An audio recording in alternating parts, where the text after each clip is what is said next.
অনেকে অনেক কথা বলছে, বলতে থাকুক। আমাদের নেতার দূরদৃষ্টির কারণে, তার প্রজ্ঞাময় রাজনীতির কারণে তিনি কিন্তু 2026-এর ফেব্রুয়ারি মাসে নির্বাচনটাকে নিয়ে এসেছেন। তার কাজটা তিনি করেছেন, তাই না? তার কাজটা তিনি করেছেন।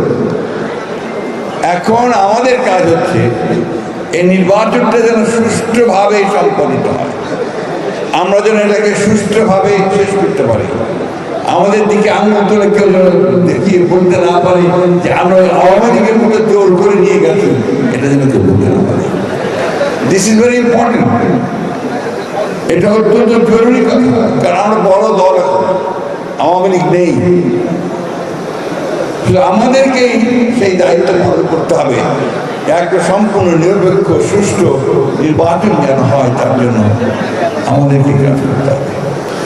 একটা আপনার কথা সবসময় বলা হয়, এটা হলো যত দোষ নন্দ ঘোষ বলে একটা কথা আছে না, অর্থাৎ anything happens in the country bad, তার বিএনপি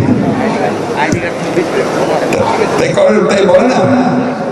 এই জায়গাটা তো হচ্ছে ইচ্ছা বিএনপিকে বেনাইন করার জন্য, যেহেতু বিএনপি হচ্ছে সম্ভাব্য সামনের দিনের সারথি, কিন্তু বিএনপি সামনের দিনে রাষ্ট্র পরিচালনা করবে, সুতরাং তার বিরুদ্ধে এই সমস্ত মেলাইন করে তাকে যত খাটো করার চেষ্টা করা যায়।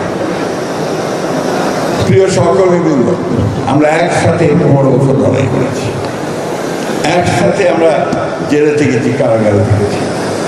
আমাদের নেত্রী দেশনেত্রী বেগম খালেদা জিয়া 6 বছর অন্তরীণ ছিলেন। আমাদের নেতা এখনো তিনি নির্বাচিত অবস্থা দিয়ে আছেন।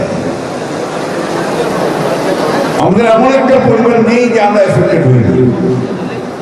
সুতরাং এই জিনিসগুলোকে মনে রেখে যে আসুন আমরা সবাই মিলে এই দুঃখ কষ্টগুলোকে কাটিয়ে আমরা একটা সুন্দর ভবিষ্যতের স্বপ্ন দেখি।